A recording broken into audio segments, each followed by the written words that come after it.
Iran യുദ്ധം അവസാനിപ്പിക്കാൻ പ്രധാനമന്ത്രി നരേന്ദ്രമോദിയുടെ ഇടപെടൽ വഴിവെക്കുമെന്ന് പ്രതീക്ഷയിൽ ലോകം.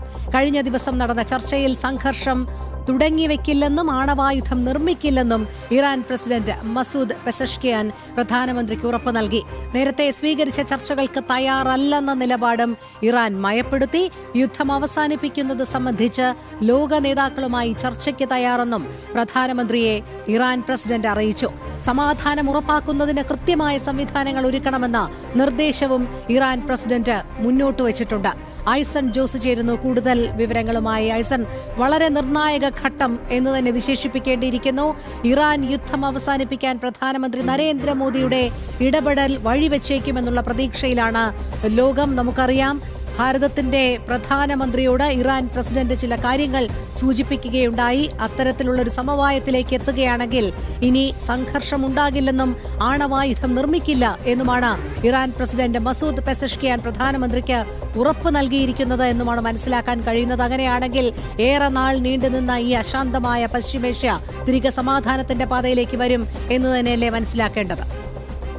തീർച്ചയായും രോഹിണി, സമാധാനത്തിൻ്റെ പാതയിലേക്ക് പശ്ചിമേഷ്യയെ നയിക്കാൻ ഭാരതത്തിൻ്റെ പ്രധാനമന്ത്രി മുന്നിട്ടിറങ്ങുന്നു, അല്ലെങ്കിൽ നരേന്ദ്രമോദി മുന്നിട്ടിറങ്ങുന്നു എന്ന കൃത്യമായൊരു നിരീക്ഷണമാണ് ഈ അന്താരാഷ്ട്ര തലത്തിലുള്ള നിരീക്ഷകർ, അന്താരാഷ്ട്ര രാഷ്ട്രീയം നിരീക്ഷിക്കുന്ന വിദഗ്ധരെല്ലാം തന്നെ ചൂണ്ടിക്കാണിക്കുന്നത്. അതിൻ്റെ തുടക്കമാണ് ഇപ്പോൾ ഉണ്ടായിരിക്കുന്നത് എന്നാണ് മനസ്സിലാക്കാൻ സാധിക്കുന്നത്. നമുക്കറിയാവുന്നതാണ്, യുദ്ധം ആരംഭിച്ചതിന് ശേഷം രണ്ടാമത്തെ തവണയാണ് മസൂദ് പെസഷ്കിയാനുമായി ഭാരതത്തിൻ്റെ പ്രധാനമന്ത്രി നരേന്ദ്രമോദി സംസാരിക്കുന്നത്, ടെലിഫോണിൽ സംസാരിച്ചതിൻ്റെ വിശദാംശങ്ങൾ ഇന്നലെ തന്നെ പ്രധാനമന്ത്രി നരേന്ദ്രമോദി ട്വീറ്റ് ചെയ്തിരുന്നു. തുടർന്ന് അതിന് പിന്നാലെയാണ് ഇറാൻ്റെ ഇന്ത്യയിലെ എംബസി എന്താണ് പെസഷ്കിയാൻ ഭാരതത്തിൻ്റെ പ്രധാനമന്ത്രിയോട് അറിയിച്ചത് എന്ന വിശദാംശങ്ങളെല്ലാം തന്നെ നിരത്തിക്കൊണ്ടുള്ള സമൂഹ മാധ്യമ പോസ്റ്റ് പുറത്തുവിട്ടത്. ആ ട്വീറ്റിൽ, എക്സ് പോസ്റ്റിൽ കൃത്യമായി പറയുന്നത് ആണവായുധം നിർമ്മിക്കില്ല എന്ന ഇറാൻ്റെ നിലപാട്. ഇറാൻ്റെ ആണവായുധം നിർമ്മിക്കുന്നത് അത് ആത്മീയമായ നിലവാരത്തിൽ പോലും, അല്ലെങ്കിൽ വിശ്വാസ പ്രശ്നമായി പോലും കണക്കാക്കുമ്പോൾ ഇറാനെ സംബന്ധിച്ചിടത്തോളം അത് ഒരു തെറ്റായ പ്രവൃത്തിയായതുകൊണ്ട് ആണവായുധം നിർമ്മിക്കില്ല എന്നൊരു നിലപാടാണ് ഇറാൻ സ്വീകരിക്കുന്നത്. പക്ഷേ ആണവായുധം നിർമ്മിക്കില്ല എന്ന നിലപാട് ഇറാൻ സ്വീകരിക്കുമ്പോൾ ആ നിലപാട് കൃത്യമായും ഭാരതത്തിൻ്റെ പ്രധാനമന്ത്രി അറിയിച്ചിരിക്കുകയാണ്. അത് തുടരാനും ആ നിലപാട്, പൊതുവെ പറഞ്ഞ നിലപാട്, കൃത്യമായും ആ നിലപാടിൽ ഉറച്ചു നിൽക്കുമെന്നും ഒരു മധ്യസ്ഥ സ്വഭാവത്തിൽ, അല്ലെങ്കിൽ ഒരു ഇടപെടൽ നടത്തുന്ന പ്രധാനമന്ത്രിയുടെ, ആ ഒരു ഇടപെടൽ നടത്താൻ സാധ്യതയുള്ള പ്രധാനമന്ത്രിയുടെ ആ ഒരു സംവിധാനത്തെ, അല്ലെങ്കിൽ ആ ഒരു ഒരുക്കത്തെ കൃത്യമായി അഭിസംബോധന ചെയ്യുമ്പോൾ മസൂദ് പെസഷ്കിയാൻ അറിയിച്ചിരിക്കുന്നത്. തീർച്ചയായും നമുക്ക് മനസ്സിലാക്കാൻ സാധിക്കുന്നത്, ആണവായുധങ്ങൾ നിർമ്മിക്കുമെന്ന ഒരു ഭീഷണിയുടെ അടിസ്ഥാനത്തിലാണ് അമേരിക്ക ഈ ആക്രമണങ്ങളിലേക്കെല്ലാം തന്നെ നീങ്ങുകയും ശക്തമായ നടപടികളിലേക്ക് നീങ്ങുകയും ചെയ്തത്. മറ്റൊരു പ്രധാന വിഷയം, ലോക നേതാക്കളുമായി ചർച്ചയ്ക്ക് തയ്യാറാണ് ഇറാൻ. ഈ വിഷയത്തിൽ ചർച്ചയ്ക്ക് തയ്യാറാണ്. നമുക്ക് അറിയാവുന്നതാണ്, നേരത്തെ റിപ്പോർട്ട് ചെയ്തിരുന്നത് പോലെ ചർച്ചകൾക്കുള്ള സാധ്യതയുണ്ട്, എന്നാൽ വെടിനിർത്തലില്ല എന്നൊരു നിലപാട് ഇന്നലെയാണ് ട്രംപ് ഔദ്യോഗികമായി തന്നെ അറിയിച്ചത്. അദ്ദേഹം ഔദ്യോഗികമായത് മാധ്യമങ്ങളോട് പറയുകയും ചെയ്തു. അപ്പോൾ സ്വാഭാവികമായും വെടിനിർത്തൽ എന്ന ലെവലിലേക്ക് എത്തേണ്ട സാഹചര്യമില്ല. കാരണം പൂർണ്ണമായും സൈനിക സംവിധാനങ്ങളെ അമേരിക്കയും ഇസ്രായേലും ആക്രമണത്തിലൂടെ ഇറാൻ്റെ ഭാഗത്ത് നിന്ന് നശിപ്പിച്ച് കളഞ്ഞിരിക്കുന്ന ഒരു സാഹചര്യത്തിൽ വെടിനിർത്തലിൻ്റെ ഒരു സാധ്യതയല്ല. പക്ഷേ ചർച്ചകളാകാമെന്ന് അറിയിക്കുകയും ചെയ്തിരുന്നു. അതിന് പിന്നാലെയാണ് ഈ നിലപാട് ഇപ്പോൾ അറിയിച്ചിരിക്കുന്നത്. ഇറാൻ പ്രസിഡന്റ് എന്നതും ഏറ്റവും നിർണായകമായൊരു ഘടകമാണ്. ചർച്ചകൾക്ക് തയ്യാറാണെന്നും അറിയിക്കുന്നു.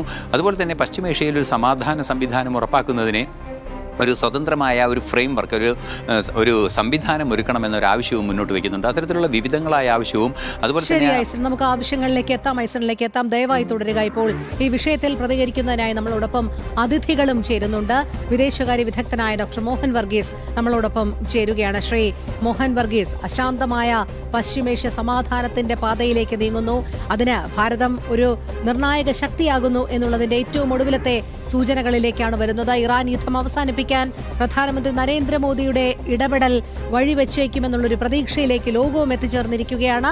കഴിഞ്ഞ ദിവസം നടന്ന ചർച്ചയിൽ സംഘർഷം ഇനി ഇറാൻ തുടങ്ങി വയ്ക്കില്ലെന്നും ആണവായുധം നിർമ്മിക്കില്ലെന്നും ഇറാൻ പ്രസിഡന്റ് നമ്മുടെ പ്രധാനമന്ത്രി നരേന്ദ്രമോദിക്ക് ഉറപ്പ് നൽകിയതായുള്ള റിപ്പോർട്ടുകളും വരുന്നുണ്ട്. എങ്ങനെ നോക്കിക്കാണുന്നു? മണികെട്ടും എന്ന ഒരു ചോദ്യമാണ് ലോകത്തെ കഴിഞ്ഞ 21 ദിവസമായി ഗ്രസിച്ചിരുന്ന ചോദ്യം. യഥാർത്ഥത്തിൽ ഇറാനോടും അമേരിക്കയോടും ഇസ്രയേലിനോടും ഒരുപോലെ ബന്ധമുള്ള, ഒരു പക്ഷവും പിടിക്കാത്ത, എല്ലാവർക്കും സ്വീകാര്യനായ ഒരു ലോക നേതാവുണ്ടോ? അങ്ങനെ ഒരു നേതാവ് ഉണ്ടെങ്കിൽ മാത്രമേ യഥാർത്ഥത്തിൽ ഒരു സംയമന ചർച്ച, സമവായ ചർച്ച, ഒരു സന്ധി സംഭാഷണം സാധ്യമാകൂ. ലോകം വേർതിരിഞ്ഞ് നിൽക്കുകയാണ്. ഒന്നുകിൽ അമേരിക്കൻ ചേരിയിൽ നിൽക്കുകയാണ്, അമേരിക്കയോടൊപ്പം നിർബന്ധിതമായി നിൽക്കുന്നവരുണ്ട്, സ്വാഭാവികമായി നിൽക്കുന്നവരുണ്ട്, ഭീഷണിപ്പെടുത്തി നിർത്തുന്നവരുണ്ട്. മറുപക്ഷത്ത് ഇറാനോട് മാനസികമായ ഐക്യദാർഢ്യമുള്ള റഷ്യയും ചൈനയും ഉൾപ്പെടെയുള്ള രാജ്യങ്ങളുണ്ട്. അങ്ങനെ ലോകം വിഘടിച്ചു നിൽക്കുമ്പോൾ പ്രശ്നപരിഹാരം ആണവ വിഷയമാണ് പ്രധാനപ്പെട്ട വിഷയമായി ചൂണ്ടിക്കാണിച്ചത്. ഇറാന്റെ ആണവ പദ്ധതി ലോകത്തിനാകമാനം വിനാശകരയാകുന്നു, ഇസ്രയേലിന്റെ അസ്തിത്വത്തിന് ഒരു വെല്ലുവിളിയാകുന്നു, അറബി മേഖലയുടെ സുരക്ഷിതത്വത്തിന് വലിയ ഒരു ഭീഷണിയാകുന്നു. ഇതായിരുന്നു ഇറാന് നേരെ അമേരിക്കയും ഇസ്രയേലും നടത്തിയ ആക്രമണത്തിന്റെ പിന്നിലെ ഒരു പ്രധാന ആരോപണം. ആണവ ചർച്ചകൾ വഴിമുട്ടി നിന്നപ്പോൾ, അല്ലെങ്കിൽ പരിസമാപ്തിയിലെത്തും എന്ന പ്രതീക്ഷ ഉണ്ടായിരുന്നുവെങ്കിലും ഒരു 3 റൗണ്ട് ആണവ ചർച്ചകൾ ആത്യന്തികമായി വിജയത്തിലെത്തുന്നു എന്ന സൂചന വന്നപ്പോഴാണ് ഏകപക്ഷീയമായി അമേരിക്ക ഇറാന്റെ മേൽ ആക്രമണം നടത്തിയത്, അമേരിക്കയും ഇസ്രയേലും ചേർന്ന് ആക്രമണം നടത്തിയത്. അങ്ങനെ ആണവ ചർച്ചകൾ അവിടെ വഴിമുട്ടി നിൽക്കുകയാണ്. അതുകൊണ്ട് ഈ ഒമാന്റെയോ അല്ലെങ്കിൽ ഖത്തറിന്റെയോ മധ്യസ്ഥതയിൽ ഇനി കാര്യങ്ങൾ മുന്നോട്ട് പോവില്ല എന്ന സൂചന. ഒമാൻ രംഗത്തില്ല, ഖത്തർ രംഗത്തില്ല, ഈജിപ്ത് രംഗത്തില്ല മധ്യസ്ഥനായി എങ്കിൽ പിന്നെ ആര് എന്നതായിരുന്നു ചോദ്യം.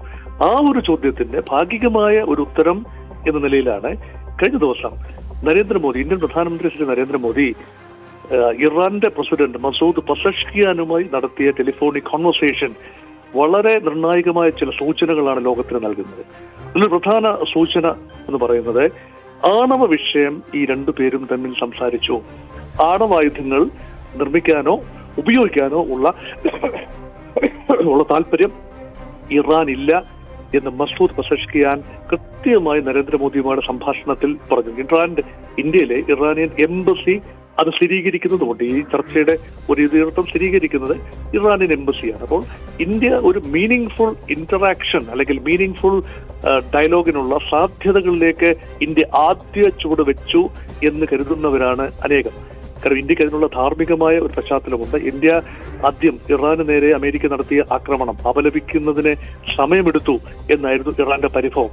പക്ഷെ പിന്നീട് ഒരാഴ്ചയ്ക്ക് ശേഷം ഇന്ത്യ കൃത്യമായി ഇറാനിയൻ എംബസിയിലെത്തി അനുശോചനം അറിയിക്കുകയും അയത്തുള്ള അലി ഖമേനിയുടെ മരണത്തിൽ അനുശോചനം അറിയിക്കുകയും ഇറാന്റെ ഒരു കപ്പലിന് ഇന്ത്യൻ തീരത്ത് കൊച്ചിയിൽ അഭയം നൽകുകയും ചെയ്തു. അത് മാത്രമല്ല, ഇറാനുമായി നടന്ന വിദേശകാര്യമന്ത്രി തലത്തിൽ നടന്ന അബ്ബാസ് അരാക്ചിയും ഇന്ത്യൻ വിദേശകാര്യമന്ത്രി എസ് ജയശങ്കറും തമ്മിൽ നടന്ന ഗുണപരമായ ചർച്ചയുടെ ഒടുവിൽ ഇന്ത്യയുടെ കപ്പലുകൾ, ഏതാനും കപ്പലുകൾ, 2 കപ്പലുകൾ ആദ്യ ഗഡുവായും പിന്നീട് ഏതാനും കപ്പലുകൾ കൂടിയും മധ്യ പേർഷ്യൻ ഗൾഫ് മേഖലയിൽ നിന്നും ഹോർമൂസ് കടലിടുക്ക് വഴി ഇന്ത്യൻ ഓഷ്യനിലേക്കും അറബിക്കടലിലേക്കും ഇന്ത്യൻ ഓഷ്യനിലേക്കും പ്രവേശിക്കാനുള്ള അനുമതി ലഭിച്ചു എന്ന് പറയുമ്പോൾ ഇന്ത്യയും ഇറാനും തമ്മിൽ ഒരു ഡയലോഗിനുള്ള അന്തരീക്ഷം ഉണ്ട് എന്ന് തന്നെയാണ് ഇവിടെ കരുതപ്പെടുന്നത്.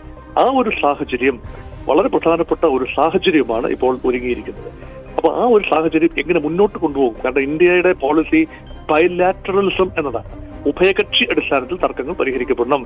ഇറാനും ഇസ്രായേലും തമ്മിലോ ഇറാനും അമേരിക്കയും തമ്മിലോ പ്രശ്നങ്ങൾ ഉണ്ടെങ്കിൽ അതത് കക്ഷികൾ, തൽപര കക്ഷികൾ നേരിട്ട് സംസാരിക്കണം എന്നതാണ് ഇന്ത്യയുടെ പ്രഖ്യാപിത നിലപാട്. ഒരു തേർഡ് പാർട്ടി മീഡിയേഷൻ, ഇന്ത്യ ആയിക്കൊള്ളട്ടെ മറ്റേതെങ്കിലും രാജ്യമായിക്കൊള്ളട്ടെ, ഒരു തേർഡ് പാർട്ടി മീഡിയേഷൻ ഇന്ത്യയുടെ ഒരു രീതിശാസ്ത്രമല്ല. പക്ഷേ അതിനുള്ള വഴി ഒരുക്കുന്നതിന്റെ ഭാഗമായി ഒരുപക്ഷെ ഒരു പ്രപ്പോസൽ മുന്നോട്ട് വയ്ക്കാൻ ഇറാന്റെ അണു പദ്ധതിയിൽ നിന്ന് പിന്നോട്ട് പോകാൻ തയ്യാറാണ്. ഇറാൻ ചർച്ചകൾക്ക് സന്നദ്ധമാണ്. അങ്ങനെയെങ്കിൽ അടുത്ത റൗണ്ടിനെ കുറിച്ച് ആലോചിക്കേണ്ടതുണ്ട്. ഉടനടി വേണ്ടത് വെടിനിർത്തലാണ്. പൂർണ്ണമായ യുദ്ധവിരാമം ആണ് ആവശ്യം. അതിന് ഭാഗികമായി തൽക്കാലത്തേക്ക് ഒരു വെടിനിർത്തലാണ്. ഇറാൻ അത് അംഗീകരിച്ചിട്ടില്ല. ഇറാന്റെ ചിന്ത ഒരു വെടിനിർത്തൽ എന്നതല്ല, പൂർണ്ണ യുദ്ധവിരാമം, യുദ്ധത്തിനുള്ള നഷ്ടപരിഹാരം നൽകുക, അതോടൊപ്പം തന്നെ യുദ്ധം ഇനി ആവർത്തിക്കില്ല, ഇനി ഇറാൻ ആക്രമിക്കപ്പെടില്ല എന്ന ഉറപ്പുകൾ അത്രയൊന്നും നൽകാൻ അമേരിക്കയും ഇസ്രായേലും തയ്യാറാകുന്നില്ല ഈ ഘട്ടത്തിൽ. പക്ഷെ അവിടെയാണ് കൂടുതൽ സംസാരം വേണ്ടിയ ഒരു അവസ്ഥ. അതുകൊണ്ടൊരു വിശ്വമാനവികതയിലേക്ക് ഒരു ചുവടുവയ്പ്, ലോക സമാധാനത്തിനൊരു മറ്റൊരു നിർണായക ചുവടുവയ്പ് എന്ന നിലയിൽ ഇന്ത്യയുടെ ശ്രമങ്ങളെ ലോകം നോക്കിക്കാണുന്നത് ഈ പശ്ചാത്തലത്തിലാണ്.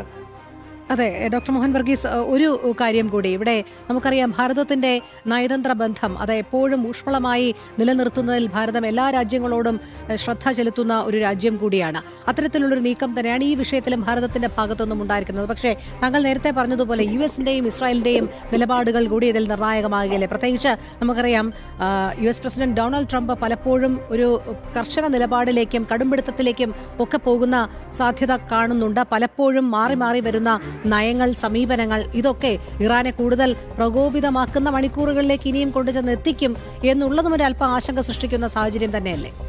അങ്ങനെ ഒരു ആശങ്കയുണ്ട്. ഡൊണാൾഡ് ട്രംപ് കൺസിസ്റ്റന്റ് വാക്കുകളല്ല അദ്ദേഹത്തിൽ നിന്നും വരുന്നത്. അമേരിക്കൻ താല്പര്യങ്ങൾ ഒരുപക്ഷെ സ്ഥിരമായിരിക്കാം, പക്ഷേ ട്രംപ് അത് ആർട്ടിക്കുലേറ്റ് ചെയ്യുന്നത് വ്യത്യസ്തമായ സമയങ്ങളിൽ വ്യത്യസ്തമായ സ്വരത്തിലാണ് അമേരിക്കൻ പ്രസിഡന്റ് ഡൊണാൾഡ് ട്രംപ് സംസാരിച്ചുകൊണ്ടിരിക്കുന്നത്. പക്ഷേ ആത്യന്തികമായി അമേരിക്കൻ ഡീപ് സ്റ്റേറ്റ് ഇൻട്രസ്റ്റ് എന്ന് പറയുന്നത് അമേരിക്കയുടെ സാമ്പത്തിക താല്പര്യങ്ങൾ, അമേരിക്കയുടെ സൈനിക താല്പര്യങ്ങൾ, അമേരിക്കയുടെ സ്വാധീനം, മധ്യപൗരസ്ത്യ പ്രദേശത്തെ സ്വാധീനം, ഇത് മൂന്നും നിലനിർത്താൻ കഴിയുന്ന ഗുണപരമായ തീരുമാനങ്ങൾ, അത് തീർച്ചയായും സമാധാനത്തിന് വഴിയെങ്കിൽ അങ്ങനെ അത് പരിഗണിക്കാൻ അമേരിക്ക ആത്യന്തികമായി തയ്യാറാവുക തന്നെ ചെയ്യും. പക്ഷെ അതിന് ട്രംപിനെ പ്രേരിപ്പിക്കുക എന്നത് ഒരു വിശാലമായ ദൗത്യമാണ്. അമേരിക്ക ഉള്ളിൽ നിന്നുകൊണ്ട് തന്നെ മാഗ ക്യാമ്പിൽ ഒരു വേറിട്ട ചിന്ത വരേണ്ടതുണ്ട്. യുദ്ധം ഒന്നിനും പരിഹാരമല്ല, സമാധാനമാണ്. ആത്യന്തികമായ സമാധാനത്തിന് യുദ്ധം ഒരു പരിഹാരമല്ല. യുദ്ധത്തിലൂടെ സമാധാനം ഉണ്ടാവില്ല. കൂടുതൽ സങ്കീർണമായ അവസ്ഥയാണ് ഉണ്ടാകുന്നത്. ഇറാൻ അടിയും തിരിച്ചടിയുമായി ഇറാന് മുന്നോട്ട് പോകും.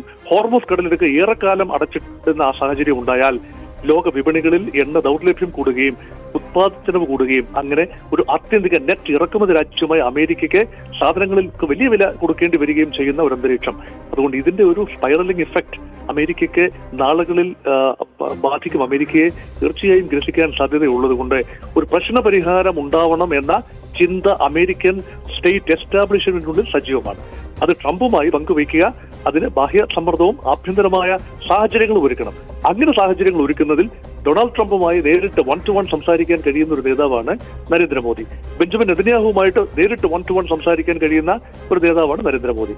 അതേപോലെ തന്നെ മസൂദ് പെസഷ്കിയാൻ എന്ന ഇറാനിയൻ പ്രസിഡന്റുമായും നേരിട്ട് സംസാരിക്കാനുള്ള ആർജവമുള്ള ഒരു നേതാവാണ് ഇന്ത്യൻ പ്രധാനമന്ത്രി നരേന്ദ്രമോദി. അതുകൊണ്ട് ഇന്ത്യയുടെ ഒരു നിലപാട് വളരെ പ്രധാനമാണ്. കാരണം മറ്റു രാജ്യങ്ങൾക്കൊന്നുമില്ലാത്ത ഒരു ആനുകൂല്യം അവിടെ ഇന്ത്യക്കുണ്ട് എന്നതുകൊണ്ടാണ് പ്രശ്നപരിഹാരത്തിന് വേണ്ടി നിരന്തരമായി ഈ 3 രാജ്യങ്ങളുമായി സംസാരിക്കുകയും ഈ 3 രാജ്യങ്ങൾ ഒരുമിച്ച് ഒരു വേദിയിൽ വരികയും അവിടെ മധ്യസ്ഥത എന്നതല്ല ഉദ്ദേശിക്കുന്നത്, അവരെ ഒരുമിച്ച് കൊണ്ടുവരാൻ ഒരു ടോക്കിംഗ് പോയിന്റിലേക്ക് എത്തിക്കാനുള്ള നിർണായകമായ നീക്കങ്ങൾ ഇന്ത്യ തുടങ്ങി എന്ന മട്ടിൽ തന്നെയാണ് ഇപ്പോൾ വിവരങ്ങൾ വെളിയിൽ വരുന്നത്.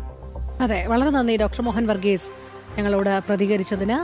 ഐസൺ ജോസിലേക്ക് വീണ്ടും പോവുകയാണ്. ഐസൺ, പ്രധാനമായും ഇറാൻ ആവശ്യപ്പെടുന്ന ചില കാര്യങ്ങളുണ്ട്. ഒരു സമാധാനത്തിന്റെ പാതയിലേക്ക് എത്തണമെങ്കിൽ ഇറാനും ചില ഉറപ്പുകൾ ചോദിക്കുന്നുണ്ട്. അത്തരത്തിലുള്ള ഒരു നിലപാടിലേക്ക് കടക്കുമ്പോൾ ഭാരതത്തിന് കൃത്യമായി, നമുക്കറിയാം ഭാരതത്തിന് ലോകരാഷ്ട്രങ്ങൾക്കിടയിലുള്ള സ്വീകാര്യത, അതുകൊണ്ട് തന്നെ ഭാരതത്തിന് ആ വിഷയത്തിലും ഒരു പങ്ക് വഹിക്കാൻ കഴിയും. അതനുസരിച്ചൊരു സമാധാനത്തിന്റെ പാതയിലേക്ക് ലോകരാഷ്ട്രങ്ങളെ കൊണ്ടുചെന്ന് എത്തിക്കാൻ സാധിക്കും. പശ്ചിമേഷ്യ സമാധാനത്തിന്റെ പാതയിലേക്ക് വരുന്നതിൽ ഭാരതത്തിന് നിർണായകമായ ഒരു ചുവടുവയ്പ് നടത്താൻ കഴിയും എന്ന് തന്നെയല്ലേ മനസ്സിലാക്കേണ്ടത്?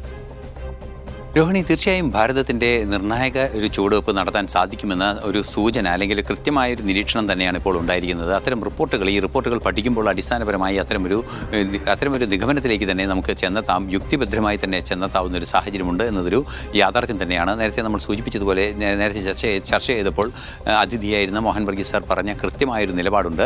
അതായത് ഒമാൻ ഉൾപ്പെടെയുള്ള രാജ്യങ്ങളെ ഇടപെടുത്താനുള്ള നീക്കം നേരത്തെ തന്നെ ഉണ്ടായിരുന്നുവെങ്കിലും ഒമാനിലേക്ക് പോലും ആക്രമണം നടത്തുന്ന ഒരു സാഹചര്യമാണ് ഉണ്ടായത്. അപ്പോൾ സ്വാഭാവികമായി ആ രാജ്യങ്ങളുടെ ഇടപെടൽ പ്രായോഗികമായി വലിയ നേട്ടമുണ്ടാക്കില്ല എന്നൊരു തിരിച്ചറിവ് കൃത്യമായും ഇറാൻ്റെ ഭാഗത്ത് നിന്ന് ഉണ്ടായിട്ടുണ്ട്. ആ ഒരു പ്രശ്നം തന്നെയാണ് നിലനിൽക്കുന്നത്. ആ ഒരു പശ്ചാത്തലത്തിൽ ഭാരതത്തിൻ്റെ പ്രാധാന്യം വർദ്ധിക്കുന്നു. നേരത്തെ സൂചിപ്പിച്ചതുപോലെ ഭാരതം ഏതെങ്കിലും ഒരു പക്ഷത്ത് മധ്യസ്ഥമായ രീതിയിൽ നിൽക്കുന്ന ഒരു നീക്കമല്ല, മറിച്ച് ഇവരെ എല്ലാവരെയും ഒരു ചർച്ചയ്ക്ക് വേദിയൊരുക്കുന്നതിന് വേണ്ടിയുള്ള ഒരു സമാധാന ദൗത്യത്തിൻ്റെ ഭാഗമായി ഒരു ചർച്ചയ്ക്ക് വേദിയൊരുക്കുന്നതിനുള്ള ഒരു ഇടപെടൽ നടത്താനുള്ള ഒരു സാഹചര്യമുണ്ട്. നമുക്കറിയാവുന്നതാണ്, യുക്രൈൻ വിഷയത്തിലൊക്കെ തന്നെ യുക്രൈൻ അമേരിക്ക വിഷയമുണ്ടായപ്പോൾ ആ വിഷയത്തിൽ ഫ്രാൻസിൻ്റെ ഒരു ഇടപെടലുണ്ടായിരുന്നു. ഫ്രാൻസ് പ്രസിഡന്റ് ഇമാനുവൽ മാക്രോണിൻ്റെ ഇടപെടലെല്ലാം തന്നെ ഇതിന് ഉദാഹരണങ്ങളാണ്. അദ്ദേഹം കൃത്യമായും ഒരു സാഹചര്യം ഇരുവർക്കും ചർച്ച ചെയ്യാൻ ഒരുക്കുന്ന ഒരു സാഹചര്യം പ്രാഥമികമായി ഒരുക്കുന്ന ഒരു രീതി ഉണ്ടായിരുന്നു. അതെല്ലാം തന്നെ ദൃശ്യങ്ങൾ പോലും പുറത്തു വന്നിരുന്നു. അത്തരത്തിലുള്ള നീക്കങ്ങൾ ഭാരതത്തിൻ്റെ ഭാഗത്ത് നിന്ന് 3 നേതാക്കളുമായും, അതായത് ഇറാൻ്റെ മസൂദ് പെസഷ്കിയാനും അതുപോലെ തന്നെ ബന്ധപ്പെട്ട നേതാക്കളുമായും അതുപോലെ തന്നെ ഇസ്രായേലിൻ്റെ പ്രധാനമന്ത്രിയുമായും ഇസ്രായേലിൻ്റെ പ്രസിഡന്റുമായും സംസാരിക്കാൻ സാധിക്കുന്നു.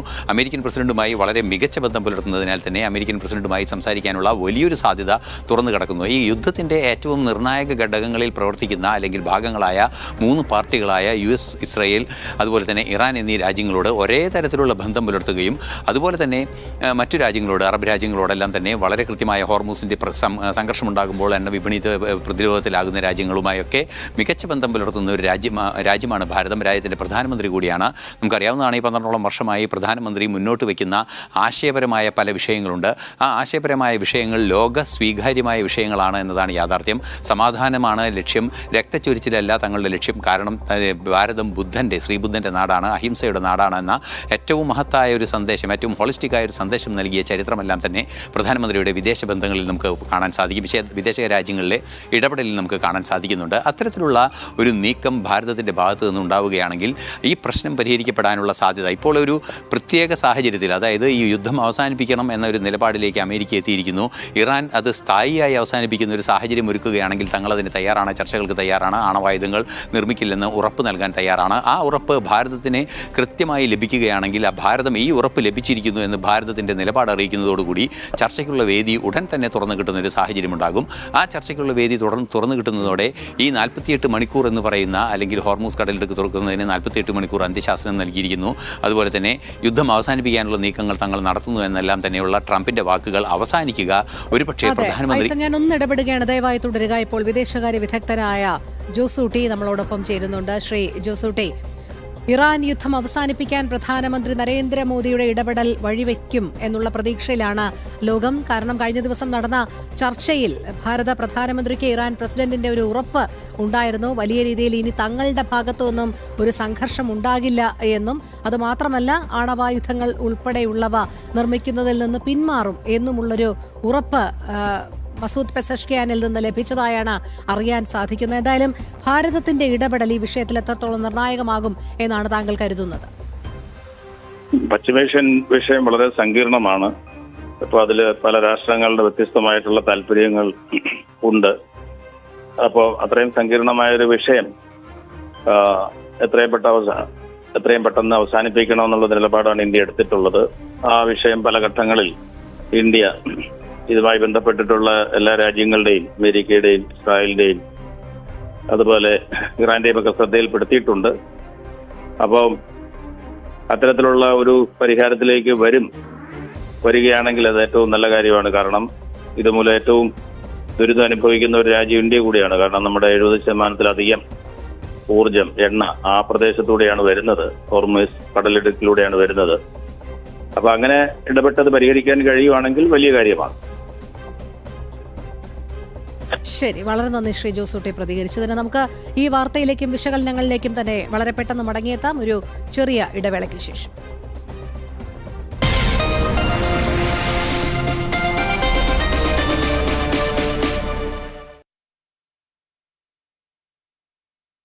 ദിലീപ്സ് ആർക്കേസ് study abroad. Europe is the hope. Dileep's Arcase is the path. ആദ്യം തീരുമാനമെടുക്കുന്നവർ എവിടെയും മുന്നിലായിരിക്കും. ദിലീപ്സ് ആർക്കേസ് സ്റ്റഡി അബ്രോഡ്. പ്രിയ, ഞങ്ങളെ ഇംപ്രസ് ചെയ്യാൻ ഇത്രയും വൃത്തിയാക്കലോ? ഞങ്ങൾ വരും മുൻപേ ക്ലീൻ ആക്കിയതാണല്ലേ. അല്ല, രാവിലെ 9 മണിക്കാ ചെയ്തേ. എന്നിട്ട് ഇപ്പോഴും സുഗന്ധമോ? Not possible. Not possible. Possible. പുതിയ Lysol fresh and clean bathroom cleaner. കൂടുതൽ തിക്, ബാത്റൂമിന് വേണ്ടി പ്രത്യേകം. തരും 10 മടങ്ങ് വൃത്തിയും 12 മണിക്കൂർ വരെ സുഗന്ധവും. Lysol fresh and clean bathroom cleaner. ഒരു തവണത്തെ വൃത്തിയാക്കൽ, നീണ്ടു നിൽക്കുന്ന സുഗന്ധം. എസികൾക്ക് അപ് ടു 50% ഡിസ്കൗണ്ടുമായി ഗോപു നഗരജീവ chillax offer, cash back and exchange ഓഫറുകൾ, 0% down payment and 0% interest. Easy EMI. ഗൃഹോപകരണങ്ങൾക്ക് 70% വരെ ഡിസ്കൗണ്ട്. കൂടാതെ നേടൂ നറുക്കെടുപ്പിലൂടെ 5 കാറുകൾ. ഗോപു നന്ദലജീമ, കേരളത്തിൽ എല്ലായിടത്തും.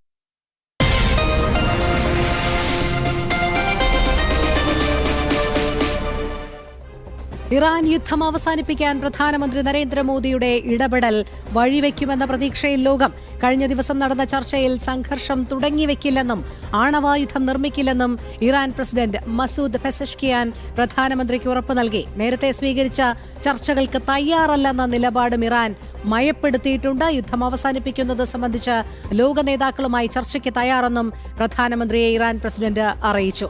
ഐസണിലേക്ക് നമ്മൾ വീണ്ടും പോവുകയാണ്. ഐസൺ, നമ്മൾ പറഞ്ഞുകൊണ്ടിരുന്നത് ഭാരതത്തിന്റെ നിലപാടും ലോകരാഷ്ട്രങ്ങൾക്കിടയിലുള്ള സ്വീകാര്യതയും അത് എക്കാലവും എടുത്തു പറയേണ്ടുന്ന ഒരു സാഹചര്യം തന്നെയാണ്. അതുകൊണ്ട് തന്നെ ഇപ്പോൾ ഇറാനുമായിട്ട് ചർച്ചയ്ക്കായാലും ഇസ്രായേലുമായിട്ടും US-ഉമായിട്ടും എല്ലാം ഭാരതം സദാ സന്നദ്ധവുമാണ്. ഭാരതത്തിന്റെ വാക്കുകൾക്ക് അവർ കാതോർക്കുന്നുമുണ്ട്. അതുകൊണ്ട് തന്നെ ഒരു സമാധാനത്തിന്റെ പാതയിലേക്ക് കൃത്യമായി മധ്യസ്ഥത വഹിക്കാനത് ഭാരതം തന്നെ അനുയോജ്യമാണ് എന്നുള്ളൊരു തോന്നൽ ഉടലെടുത്തത് കൊണ്ട് തന്നെയല്ലേ ഈ ഇറാന്റെ നയം ഭാരതത്തിന് മുന്നിൽ, ഭാരത പ്രധാനമന്ത്രിയുടെ മുന്നിൽ മയപ്പെടുത്തുന്ന ഒരു സാഹചര്യത്തിലേക്ക് കൂടി എത്തിച്ചേർന്നിരിക്കുന്നത്.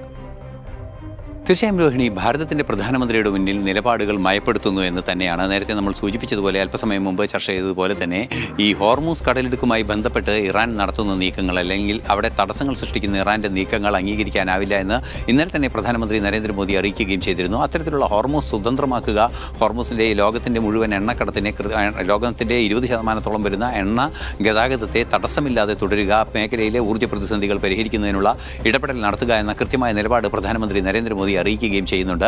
ഈ ഇത്തരത്തിലുള്ള നിലപാടുകൾ വളരെ കൃത്യമായി, അതായത് ഹോർമൂസ് കടലിടുക്കിൽ തങ്ങൾ ചെയ്യുന്ന പ്രവർത്തനങ്ങൾ തുടരരുത് എന്ന് പറയാനുള്ള ഭാരതത്തിൻ്റെ പ്രധാനമന്ത്രിയുടെ ഇറാൻ പ്രസിഡന്റിനോട് പറയാനുള്ള അത് സ്വാതന്ത്ര്യത്തിൻ്റെയും ആ ഒരു അടുപ്പത്തിൻ്റെയും നയതന്ത്ര തലത്തിൽ ഈ രാജ്യങ്ങൾ തമ്മിൽ പുലർത്തുന്ന അടുപ്പത്തിൻ്റെയും ഏറ്റവും നിർണായകമായൊരു നീക്കമാണ്. സ്വാഭാവികമായും നമുക്കറിയാവുന്നതാണ്, ഹോർമൂസ് കടലിടുക്കാണ് ഈ യുദ്ധത്തിൽ ഏറ്റവും സംഘർഷഭരിതമായ അല്ലെങ്കിൽ പ്രശ്നഭരിതമായ ഒരു വിഷയമായി മാറിയത്. പ്രശ്നങ്ങൾ നിറഞ്ഞ സംഘർഷം ആ മേഖലയിൽ കാര്യമായി തുടരുന്ന ഒരു സാഹചര്യമുണ്ട്.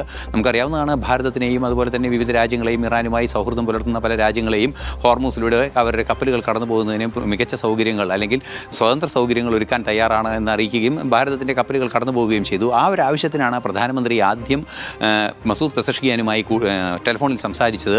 അതിന് മുൻപായി നിരവധി തവണ ഭാരതത്തിൻ്റെ വിദേശകാര്യമന്ത്രിയും അബ്ബാസ് അറാഖ്ചി ഇറാൻ്റെ വിദേശകാര്യമന്ത്രിയും തുടർച്ചയായി ചർച്ചകൾ നടത്തിയിരുന്നു. ഈ ചർച്ചകളിലെല്ലാം തന്നെ തിരിഞ്ഞു വന്ന അല്ലെങ്കിൽ ഉരുത്തിരിഞ്ഞു വന്ന അല്ലെങ്കിൽ കൃത്യമായി തെളിഞ്ഞു വാർന്ന തെളിമയോടെ പുറത്തു വന്ന ഒരു വിഷയം എന്ന് പറയുന്നത്, ഭാരതവും ഇറാനും തമ്മിലുള്ള ചർച്ചകൾക്കും അതുപോലെ തന്നെ ഇടപെടലുകൾക്കും സാധ്യത വളരെയധികം തുറന്നതാണ്. ഭാരതത്തെ ഇറാനും ഇറാനെ ഭാരതവും കേൾക്കുന്നു എന്നൊരു യാഥാർത്ഥ്യം നിലനിൽക്കുന്ന ഒരു സാഹചര്യത്തിൽ സ്വാഭാവികമായും ഒരു ഇടപെടൽ നടത്താൻ, അതായത് മധ്യസ്ഥം എന്നതിനേക്കാൾ ഉപരി ഒരു ചർച്ചാവേദി ഒരുക്കുന്നതിന് ഭാരതത്തിൻ്റെ ശക്തമായ ഇടപെടൽ സാധ്യമാകും. സ്വാഭാവികമായും നമുക്കറിയാവുന്നതാണ്, പല രാജ്യങ്ങളിലും എണ്ണയുടെ പ്രതിസന്ധി ഉണ്ടാകുന്നു, ഹോർമൂസിലെ പ്രതിസന്ധി വലിയ വിഷയമാകുന്നു. ഭാരതം അതിനെ സാങ്കേതികമായി ഉഭയകക്ഷി ബന്ധത്തിലൂടെ, ഇറാനുമായുള്ള ഉഭയകക്ഷി ബന്ധത്തിലൂടെ മറികടക്കാൻ സാധിക്കുന്നുവെങ്കിലും മറ്റു രാജ്യങ്ങളെ സംബന്ധിച്ചിടത്തോളം അത്തരത്തിൽ ഉഭയകക്ഷി ഇടപെടലുകളിലൂടെ മറികടക്കാൻ സാധിക്കാത്തൊരു സാഹചര്യമുള്ള രാജ്യങ്ങളെ സംബന്ധിച്ചിടത്തോളം അത് പ്രതിസന്ധി സൃഷ്ടിക്കുന്ന ഒരു സാഹചര്യമുണ്ട്. അത്തരത്തിൽ പ്രതിസന്ധി സൃഷ്ടിക്കുകയും എണ്ണ ഉൽപ്പാദനം കുറയുകയും എണ്ണയുടെ വില ബാരലിന് വർദ്ധിക്കുകയും, അതായത് ക്രൂഡ് ഓയിലിൻ്റെ വില വർദ്ധിക്കുകയൊക്കെ ചെയ്യുന്ന വലിയ പ്രശ്നങ്ങൾ ഉണ്ടാകുന്ന ഒരു സാഹചര്യമുണ്ട്. ഈ ഒരു പശ്ചാത്തലത്തിൽ മറ്റ് രീതിയിൽ, അതായത് പലയിടങ്ങളിലായി കടലിൽ കിടക്കുന്ന കപ്പലുകളിൽ നിറച്ചു വെച്ചിരിക്കുന്ന ക്രൂഡ് ഓയിലുകൾ ബന്ധപ്പെട്ട മേഖലകളിലേക്ക് സ്വതന്ത്രമായി നീക്കം നടത്തുന്നതിനുള്ള ലോജിസ്റ്റിക് മാനേജ്മെൻറ്റുകളൊക്കെ നടത്തി ഈ എണ്ണയുടെ ലഭ്യത, ക്രൂഡ് ഓയിലിൻ്റെ ലഭ്യത കൃത്യമായി നിലനിർത്തുന്നതിനുള്ള നടപടികൾ മുന്നോട്ട് കൊണ്ടുപോകേണ്ട ഒരു സാഹചര്യം, പ്രതിസന്ധികൾ കൈകാര്യം ചെയ്യേണ്ട ഒരു സാഹചര്യത്തിൽ നിന്നും പ്രതിസന്ധികൾ ഇല്ലാതാക്കുന്ന ഒരു സാഹചര്യത്തിലേക്ക് കാര്യങ്ങൾ കൊണ്ടുപോകാനുള്ള ഒരു ഇടപെടൽ ഭാരതത്തിന് നടത്താനാകുമെന്നൊരു യാഥാർത്ഥ്യം നിലനിൽക്കുന്നുണ്ട്. ആ യാഥാർത്ഥ്യത്തെ കൃത്യമായി ലോകരാഷ്ട്രങ്ങൾ തിരിച്ചറിയുന്നു. പ്രത്യേകിച്ച് അമേരിക്കയും ഇറാനും അതുപോലെ തന്നെ ഇസ്രയേലും തിരിച്ചറിയുന്നു. നമുക്കറിയാം, ഇറാനും ഇസ്രയേലും പ്രധാനമായും ഈ വിഷയത്തിൽ ഇടപെടുന്ന ഏറ്റവും നിർണായകമായ രാജ്യങ്ങളാണ്. ഈ രണ്ട് രാജ്യങ്ങളുമായുള്ള മികച്ച ബന്ധം തന്നെയാണ് ഭാരതത്തിൻ്റെ ഏറ്റവും കൃത്യമായ ഇടപെടൽ നടത്താനുള്ള വലിയൊരു സാധ്യതയും. അതുപോലെ തന്നെ അമേരിക്ക നമുക്കറിയാവുന്നതാണ്, അമേരിക്ക വളരെ മികച്ച ബന്ധം ഭാരതവുമായി പുലർത്തുന്നു. ഭാരതവുമായുള്ള വാണിജ്യ ബന്ധം പുനഃസ്ഥാപിക്കുന്നതിന് വളരെയധികം ആവശ്യമുണ്ട്, താല്പര്യമുണ്ട് എന്ന് പലതവണ പറഞ്ഞ ഭാരതവുമായുള്ള ബന്ധം നിലനിർത്തുന്നതിന് ആഗ്രഹിക്കുന്ന ഒരു രാജ്യം കൂടിയാണ്. സ്വാഭാവികമായും ഭാരതത്തിൻ്റെ ഒരു മധ്യസ്ഥം എന്നതിനപ്പുറം ഒരു ഇടപെടൽ, ഇവരുടെ ഒരു ധാരണയിലെത്തുന്നതിന് വേണ്ടിയുള്ള ഒരു ഇടപെടൽ നടത്താനുള്ള ഒരു ഓപ്പണിംഗ്, ഒരു തുറന്നു കിട്ടാനുള്ള ഒരു സാധ്യത വളരെ കൃത്യമായി ഭാരതത്തിൻ്റെ പ്രധാനമന്ത്രിക്ക് സാധിക്കുമെന്ന തിരിച്ചറിവുണ്ട്. അത് പ്രധാനമന്ത്രി തൻ്റെ ഈ 12 വർഷത്തോളമായി രാജ്യം ഭരിക്കുന്ന പ്രധാനമന്ത്രിയെ തുടക്കം മുതൽ 2014 മുതൽ ഏറിയ കാലം മുതൽ ലോകരാഷ്ട്രങ്ങളുമായി മികച്ച ബന്ധം പുലർത്തുകയും ലോകരാഷ്ട്രങ്ങൾ മുഴുവൻ കൃത്യമായി നയതന്ത്ര ബന്ധം പുനഃസ്ഥാപിക്കുകയും തകർന്ന ബന്ധങ്ങൾ പുനഃസ്ഥാപിക്കുകയും നിലവിലെ ബന്ധങ്ങൾ അതിശക്തമായി തുടരുകയുമൊക്കെ ചെയ്ത വിശാലമായ ഒരു ആഗോള വീക്ഷണത്തോടെ പ്രവർത്തിച്ച പ്രധാനമന്ത്രിയാണ്. ആ ആഗോള വീക്ഷണത്തോടെ പ്രവർത്തിച്ച പ്രധാനമന്ത്രിയുടെ ഭാഗത്തു നിന്നും ഇത്തരം നീക്കങ്ങൾ കൃത്യമായി ഉണ്ടാകുമെന്ന പ്രതീക്ഷ തന്നെയാണ് പ്രധാനമായും ഈ 3 രാജ്യങ്ങൾക്കും, US, ഇറാൻ, ഇസ്രായേൽ എന്നീ രാജ്യങ്ങൾക്കും അതുപോലെ തന്നെ മിഡിൽ ഈസ്റ്റ് രാജ്യങ്ങൾക്കും എല്ലാം ഉള്ളത്. അതിലേക്ക് എത്താം. തുടരുക. ഇപ്പോൾ വിദേശകാര്യ വിദഗ്ധൻ പ്രൊഫസർ ജോസഫ് ആന്റണി നമ്മളോടൊപ്പം ചേരുകയാണ്. ശ്രീ ജോസഫ് ആന്റണി, ഇറാൻ യുദ്ധം അതിൻ്റെ അവസാന ഘട്ടത്തിലേക്ക് നീങ്ങുന്നു. അതിന് ഭാരതത്തിൻ്റെ ഇടപെടൽ, പ്രധാനമന്ത്രി നരേന്ദ്രമോദിയുടെ ഇടപെടൽ വഴിവെച്ചേക്കും എന്നുള്ളൊരു പ്രതീക്ഷ കൂടി ലോകം വച്ചു പുലർത്തുന്നു എന്നാണ് മനസ്സിലാക്കാൻ കഴിയുന്നത്. ഇറാൻ പ്രസിഡന്റ് ഭാരത പ്രധാനമന്ത്രിയുമായി ടെലിഫോണിൽ നടത്തിയ ചർച്ചയിൽ ചില കാര്യങ്ങളിന്മേൽ ഉറപ്പ് നൽകിയിട്ടുണ്ട് എന്നും മനസ്സിലാക്കാൻ കഴിയുന്നുണ്ട്. ഇറാൻ യുദ്ധം അവസാനിപ്പിക്കുന്നതിനുള്ളൊരു സന്നദ്ധത അറിയിച്ചിട്ടുണ്ട്. പക്ഷേ അതിനു മുൻപ് തന്നെ ചില ഉറപ്പുകൾ, സമാധാനം ഉറപ്പാക്കുന്നതിന് കൃത്യമായ സംവിധാനങ്ങൾ ഒരുക്കണം എന്നുള്ള നിർദ്ദേശം കൂടി ഇറാന്റെ ഭാഗത്തു നിന്നും ഉണ്ടാകുന്നു. എന്തായാലും ഭാരതം ഒരു നിർണായക മധ്യസ്ഥത ഈ വിഷയത്തിൽ നടത്തുന്നു എന്ന് തന്നെയല്ലേ മനസ്സിലാക്കേണ്ടത്? അങ്ങനെ നമ്മൾ ഇന്നലെ വരെ ട്രംപിന്റെ ഇന്നലത്തെ ട്രംപിന്റെ പ്രഖ്യാപനങ്ങൾ ഞാൻ യുദ്ധം അവസാനിപ്പിക്കുന്നതിന് വേണ്ടിയുള്ള ആലോചനകളിലാണ്, വൈൻഡിങ് അപ്പ് ദ വാർ എന്നൊക്കെയാണ് പറഞ്ഞിരുന്നതെങ്കിൽ ഇന്ന് ട്രംപിന്റെ വാക്കുകൾ യുദ്ധം അവസാനിക്കുമോ എന്നുള്ള ആശങ്ക വാസ്തവത്തിൽ ജനിപ്പിക്കുന്നതാണ്. ഇന്ന് അദ്ദേഹം പറഞ്ഞത് എന്താണ്? ഞാൻ ഇറാന് 48 മണിക്കൂർ നൽകുന്നു.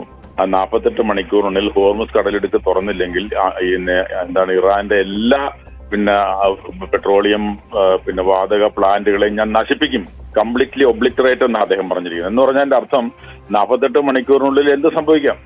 കാരണം 48 മണിക്കൂർ എന്നൊക്കെ പറഞ്ഞാൽ 48 മണിക്കൂറിന് മുമ്പ് ട്രംപ് ആക്രമിക്കും. കാരണം 10 ദിവസത്തേക്ക് ചർച്ച ചെയ്യാൻ നിങ്ങൾക്ക് സമയം തരുന്നു എന്ന് പറഞ്ഞിട്ട് 2 ദിവസം കഴിയുമ്പോൾ ആക്രമിക്കുന്ന സ്വഭാവക്കാരനാണ് ട്രംപ്. അപ്പോൾ നമ്മൾ ഇന്നലെ ലോകം ഒരു ആശ്വാസത്തിന്റെ ഒരു പ്രതീക്ഷയിലേക്ക് വന്നെങ്കിൽ ഇന്നിപ്പോ രാവിലെ അദ്ദേഹം ഇന്നലെ രാത്രി അദ്ദേഹത്തിന്റെ സോഷ്യൽ ഹാൻഡിലിൽ പറഞ്ഞത്, സോഷ്യൽ മീഡിയ ഹാൻഡിലിൽ പറഞ്ഞത് ഞാൻ 48 മണിക്കൂർ. അപ്പം എന്ന് പറഞ്ഞാൽ സ്വാഭാവികമായിട്ടും സംഘർഷത്തിലേക്ക് വീണ്ടും പോകുന്നു എന്നാണ് കാണുന്നത്. ഇതിന്റെ ഈ രണ്ട് സംഭവങ്ങളുടെ ഇടയ്ക്കാണ് നമ്മുടെ പ്രധാനമന്ത്രി ഇറാന്റെ പ്രസിഡന്റ് പെസഷ്കിയാനെ വിളിച്ച് സംസാരിച്ചത്. അത് സ്വാഭാവികമായിട്ടും നല്ല കാര്യമാണ്. കാരണം ഇന്ത്യ വളരെയധികം ഗ്യാസിന്റെയും പെട്രോളിയം ഉൽപ്പന്നങ്ങളുടെയും ഒക്കെ പ്രതിസന്ധിയെ ലോകത്തോടൊപ്പം നേരിടുന്ന സാഹചര്യത്തിൽ ഇന്ത്യൻ പ്രധാനമന്ത്രി വിളിച്ചാൽ നല്ലതാണ്. കുറച്ചുകൂടെ നേരത്തെ വിളിച്ചിരുന്നെങ്കിൽ കുറച്ചുകൂടെ നല്ലതാണെന്നുള്ള അഭിപ്രായമുള്ളതാണ് ഞാൻ. എങ്കിലും അദ്ദേഹം വിളിച്ചത് പ്രധാനമായിട്ടും ഈ യുദ്ധം അവസാനിപ്പിക്കാൻ വേണ്ടിയിട്ടാണെന്നല്ല എനിക്ക് തോന്നുന്നത്. നമുക്ക് നമ്മുടെ പെട്രോളിയം ഉൽപ്പന്നങ്ങൾ, നമുക്ക് ഗ്യാസ് വരേണ്ട ഹോർമുസ് കടലിടുക്കിലൂടെ വരാനായിട്ട് കൂടുതൽ സൗകര്യം ഉണ്ടാക്കണം എന്നുള്ള ചിന്തയിലാണ്. നമുക്ക് എല്ലാവർക്കും അറിയാം, 2 കപ്പലുകളെ അവർ വിട്ടിരുന്നു. ഇന്ത്യയോടുള്ള സൗഹൃദം കണക്കാക്കിക്കൊണ്ട് വിട്ടിരുന്നു. അത് കുറച്ചുകൂടെ കൂടുതൽ നമുക്ക് ലഭ്യമാവണം. കാരണം അത് അത്തരമൊരു സാഹചര്യം 145 കോടി ജനങ്ങളുള്ള ഇന്ത്യയിൽ ഇത്തരം സംഘത്ത് പ്രതിസന്ധി ഉണ്ടായാൽ തീർച്ചയായിട്ടും കുഴപ്പമുണ്ടാകും എന്നുള്ളതാണ്. പക്ഷേ നമ്മൾ കാണേണ്ട കാര്യം, ഇന്ത്യക്ക് വാസ്തവത്തിൽ ഈ പ്രശ്നത്തിൽ പരിഹാരം ഉണ്ടാക്കാൻ കഴിയുന്ന ഒരു രാജ്യമായിരുന്നു. എന്താണെന്ന് വെച്ചാൽ, കാരണം നമുക്കിവിടെ എല്ലാവർക്കും അറിയാവുന്ന പോലെ ഇസ്രായേലുമായിട്ട് നല്ല ബന്ധമുണ്ട്. യുദ്ധം തുടങ്ങുന്നതിന് 2 ദിവസം മുമ്പ് ഇസ്രായേൽ നമ്മുടെ പ്രധാനമന്ത്രി സന്ദർശിച്ചിരുന്നു. അതുപോലെ തന്നെ പശ്ചിമേഷ്യയിലെ എല്ലാ രാജ്യങ്ങളും, മിക്കവാറും എല്ലാ രാജ്യങ്ങളും ആ രാജ്യത്തെ പ്രധാനപ്പെട്ട ഏറ്റവും പരമോന്നത ബഹുമതികൾ നൽകി ആദരിച്ചിട്ടുള്ളയാളാണ് നമ്മുടെ പ്രധാനമന്ത്രി. അതുപോലെ തന്നെ നമുക്ക് ഇറാനുമായിട്ട് നല്ല ബന്ധമുണ്ട്. ഇറാൻ നമ്മുടെ ബ്രിക്സിലെ ഒരു അംഗമാണ്. ബ്രിക്സിന്റെ സമ്മിറ്റ്, ഉന്നതതല സമ്മേളനം ഈ വർഷം ഇന്ത്യ നടത്താൻ പോവാണ്.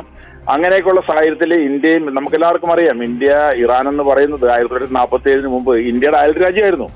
അപ്പൊ അങ്ങനെയുള്ള അയൽബന്ധം സൂക്ഷിച്ചിരുന്ന, നൂറ്റാണ്ടുകളോളം ഇന്ത്യയുമായി അയൽബന്ധം സൂക്ഷിച്ചിരുന്ന ഒരു രാജ്യമാണ് ഇറാൻ. അപ്പൊ സ്വാഭാവികമായിട്ട് സാംസ്കാരികമായ സിവിലൈസേഷൻ റിലേഷൻ എന്നൊക്കെ നമ്മൾ പറയും, അത് സൂക്ഷിച്ചിരുന്ന രാജ്യമാണ്. സ്വാഭാവികമായിട്ടും ആ രാജ്യവുമായിട്ട് ഇന്ത്യക്ക് ബന്ധമുണ്ട്. ഈ പശ്ചിമേഷ്യൻ രാജ്യങ്ങളുമായിട്ട് ബന്ധമുണ്ട്, അമേരിക്കയായിട്ട് ബന്ധമുണ്ട്. ഒരു മധ്യസ്ഥനായിട്ട് വാസ്തവത്തിൽ ഒരു റോൾ എടുക്കാൻ കഴിയുന്ന രാജ്യമായിരുന്നു ഇന്ത്യ. അത് പക്ഷേ നമ്മൾ എത്രത്തോളം ഇപ്പോ ഫലപ്രദമാകുമെന്ന് പറയാൻ കഴിയത്തില്ല. കാരണം ഈ യുദ്ധം ഒരു വളരെ അപകടകരമായ സ്ഥിതിയിലേക്ക് പോകുന്നു എന്ന് മാത്രമല്ല, ഈ ട്രംപ് എന്ന് പറയുന്ന ഭരണാധികാരി ലോകത്ത് ആരെങ്കിലും പറയുന്ന കേൾക്കുന്ന ആളാണെന്നൊന്നും എനിക്ക് തോന്നുന്നില്ല. അങ്ങനെയുള്ളൊരു വ്യത്യസ്ത സ്വഭാവക്കാരനായിട്ടുള്ള ഒരു പ്രസിഡന്റ് ലോകത്ത് ഈ സംഘർഷങ്ങളിൽ ഇങ്ങനെ ഒന്നിനു പുറകെ ഒന്നായി സൃഷ്ടിച്ചുകൊണ്ടിരിക്കുമ്പോൾ അദ്ദേഹത്തിന് സമാധാനത്തിന് വലിയ താല്പര്യമൊന്നും ഉണ്ടാകത്തില്ല. പിന്നെ ഇവിടെ നമുക്ക് കാണേണ്ടത് നമ്മുടെ ദേശീയ താല്പര്യങ്ങൾ സംരക്ഷിക്കുന്നതിന് വേണ്ടിയിട്ട് എന്തെല്ലാം നടപടികൾ എടുക്കാമോ ആ നടപടി എടുക്കുകയാണ് വേണ്ടത്. നമുക്ക് ഇതിനകത്ത് ചെയ്യാൻ കഴിയുന്ന കാര്യം, ഇപ്പൊ തന്നെ ഇറാനും പശ്ചിമേഷ്യൻ രാജ്യങ്ങളും തമ്മിൽ ശത്രുതയിലേക്ക് നീങ്ങുന്ന ഒരു സാഹചര്യത്തിലേക്ക് വന്നിട്ടുണ്ട്. കാരണം ഇറാനെ അമേരിക്ക ആക്രമിച്ചപ്പോൾ ഇറാൻ പറഞ്ഞിരുന്ന കാര്യമുണ്ട്, ഞങ്ങൾക്ക് അമേരിക്ക എന്ന് പറയുന്ന 10,000 കിലോമീറ്റർ അപ്പുറത്ത് കിടക്കുന്ന അമേരിക്ക എന്നൊരു രാജ്യത്തെ ഞങ്ങൾക്ക് തിരിച്ചാക്രമിക്കാൻ പറ്റത്തില്ല, ഞങ്ങൾ ആക്രമിക്കപ്പെട്ടാൽ. അതുകൊണ്ട് അവർ പറഞ്ഞ എന്താണ്, അമേരിക്ക ഞങ്ങളെ ആക്രമിച്ചാൽ തീർച്ചയായിട്ടും ഇറാന്റെ പശ്ചിമേഷ്യയിലെ താവളങ്ങൾ ഞങ്ങൾ ആക്രമിക്കും. അതാണ് സംഭവിച്ചുകൊണ്ടിരിക്കുന്നത്. അത് സംഭവിച്ചുകൊണ്ടിരിക്കുമ്പോൾ എന്തുണ്ടായി, ഇപ്പോൾ വാസ്തവത്തിൽ സഹോദര രാജ്യങ്ങളായി കരുതപ്പെടുന്ന പശ്ചിമേഷ്യയിലെ രാജ്യങ്ങൾ ഇറാനും ഇപ്പോൾ ശത്രുതയിലേക്ക് പോവുകയും അവർ തമ്മിൽ സംഘർഷം ഉണ്ടാകുമെന്നുള്ള സാഹചര്യത്തിലേക്ക് കാര്യങ്ങൾ വന്നിട്ടുണ്ട്. അപ്പൊ അങ്ങനെയുള്ള സന്ദർഭത്തിൽ ഈ സംഘർഷം അവസാനിപ്പിക്കാനായിട്ട് ഇടപെടാൻ കഴിയുന്നുണ്ടെങ്കിൽ നല്ല കാര്യമാണ്. അത് ഇന്ത്യൻ പ്രധാനമന്ത്രി ചെയ്യുന്നുണ്ടെങ്കിൽ അത് ലോകം അദ്ദേഹത്തെ പോസിറ്റീവായിട്ട് കാണുമെന്നുള്ളതാണ് എനിക്ക് തോന്നുന്നത്. പക്ഷേ ജോസഫ് ആന്റണി, ഒരു കാര്യം കൂടി, താങ്കൾ നേരത്തെ സൂചിപ്പിച്ചതുപോലെ US പ്രസിഡന്റിന്റെ ചില നിലപാടുകൾ, കടുംപിടുത്തങ്ങൾ, അതൊക്കെയാണ് പലപ്പോഴും വിഘാതം സൃഷ്ടിക്കുന്നത് എന്നുള്ള തോന്നലുകൾ കൂടി ഉടലെടുക്കുന്ന ഒരു സാഹചര്യമല്ലേ ഇപ്പോൾ നിലവിലുള്ളത്. കാരണം നമ്മൾ പറഞ്ഞതുപോലെ ഒരു സമാധാനത്തിന്റെ പാതയിലേക്ക് എത്തണം എന്നുള്ളത് ലോകരാഷ്ട്രങ്ങൾ എല്ലാവരും ആഗ്രഹിക്കുന്നുണ്ട്. പക്ഷേ ഇടയ്ക്കിടെ ഈ മാറുന്ന നയങ്ങൾ US സംബന്ധിച്ചിടത്തോളം അത് ഒരല്പം കോംപ്ലിക്കേഷൻസ് ഉണ്ടാക്കുന്നു എന്ന് തന്നെയല്ലേ മനസ്സിലാക്കേണ്ടത്? അല്പം കോംപ്ലിക്കേഷൻ അല്ല, മൊത്തം കോംപ്ലിക്കേഷനാണ് ഉണ്ടാക്കുന്നത്. എന്താ കാര്യം, നമുക്ക് എല്ലാവർക്കും അറിയാമല്ലോ. ഈ ലോകം എങ്ങനെയാണ് നിലനിന്ന് പോകുന്നത്? ലോകം നിലനിന്ന് പോകുന്നത് 1-2 പ്രധാനപ്പെട്ട ധാരണകളുടെ അടിസ്ഥാനത്തിലാണ്. നമുക്കറിയാം, ലോകത്തെ രാഷ്ട്രങ്ങളെ നിയന്ത്രിക്കുന്ന ഒരു ഭരണകൂടമൊന്നുമില്ല. അപ്പൊ ഈ ഭരണകൂടത്തിന് പകരം ലോകത്ത് നിലനിൽക്കുന്ന ചില പരസ്പര ധാരണകളുടെ അടിസ്ഥാനത്തിലാണ് ലോകം നിലനിൽക്കുന്നത്. എന്തൊക്കെയാ പരസ്പര ധാരണകൾ? ഒന്ന്, ഐക്യരാഷ്ട്രസംഘടന അംഗീകരിച്ചിട്ടുള്ള ഒന്നെന്താണ്, ഓരോ രാജ്യത്തിന്റെയും പരമാധികാരം, ആ രാജ്യം സമ്പന്നമാകട്ടെ, ശക്തമാവട്ടെ, ദുർബലമാവട്ടെ, സാമ്പത്തികമായോ സൈനികമായിട്ടോ ശക്തമാവട്ടെ, ദുർബലമാകട്ടെ, വലിപ്പത്തിൽ ചെറുതാവട്ടെ വലുതാവട്ടെ, ഇതൊക്കെ ആണെങ്കിലും എല്ലാ രാജ്യങ്ങളുടെയും പരമാധികാരം, സോവറിറ്റി നമ്മളെല്ലാവരും അംഗീകരിക്കും എന്ന് ഐക്യരാഷ്ട്ര സംഘടനയുടെ ചാർട്ടറിൽ ഒപ്പിടുമ്പോൾ എല്ലാവരും സമ്മതിക്കുന്നു. രണ്ട്, നിങ്ങളുടെ ആഭ്യന്തര കാര്യത്തിൽ ഞാൻ ഇടപെടില്ല. നിങ്ങളുടെ ആഭ്യന്തര കാര്യത്തിൽ പല പ്രശ്നങ്ങളുണ്ടാവാം, അത് വേറൊരു രാജ്യം ചെന്നല്ല പരിഹരിക്കേണ്ടത്, ആ രാജ്യത്തെ ജനങ്ങളാണ് പരിഹരിക്കേണ്ടത്. ഇതാണ് നമ്മൾ ലോകത്തെ എല്ലാ രാജ്യങ്ങളും അംഗീകരിക്കുന്നത്. ഇപ്പൊ ഇതിനെയാണ്, ഈ ഒരു ക്രമത്തെയാണ് ഈ നിയമപരമായ ലോകക്രമം അല്ലെങ്കിൽ ചട്ടപ്രകാരമുള്ള ലോകക്രമം എന്ന് പറയുന്നത്. ഇപ്പൊ ഇവിടെ എന്താ സംഭവിക്കുന്നത്? ഈ ചട്ടപ്രകാരമുള്ള ലോകക്രമം ഇല്ല ഇപ്പോ. പ്രത്യേകിച്ച് ട്രംപ് അധികാരത്തിൽ വന്ന ശേഷം ചട്ടപ്രകാരമുള്ള, അതായത് നിയമങ്ങളുടെ അടിസ്ഥാനത്തിൽ നിലനിൽക്കുന്ന ലോകക്രമത്തെ മാറ്റി ചട്ടപ്രകാരമുള്ള ലോകക്രമത്തെ മാറ്റി ട്രംപിന്റെ ഇഷ്ടപ്രകാരമുള്ള ലോകക്രമം ഇപ്പം നടക്കുന്നത്. അല്ലെങ്കിൽ വേറൊരു തരത്തിൽ പറഞ്ഞാൽ ബലാധിഷ്ഠിതമായ ലോകക്രമം, force based world order, might is right എന്നൊക്കെ നമ്മൾ പറയാം. കയ്യൂക്കുള്ളവൻ കാര്യക്കാരൻ. അമേരിക്ക ഏറ്റവും വലിയ സമ്പന്ന രാജ്യമാണ്, അമേരിക്ക ഏറ്റവും വലിയ സൈനിക രാജ്യമാണ്.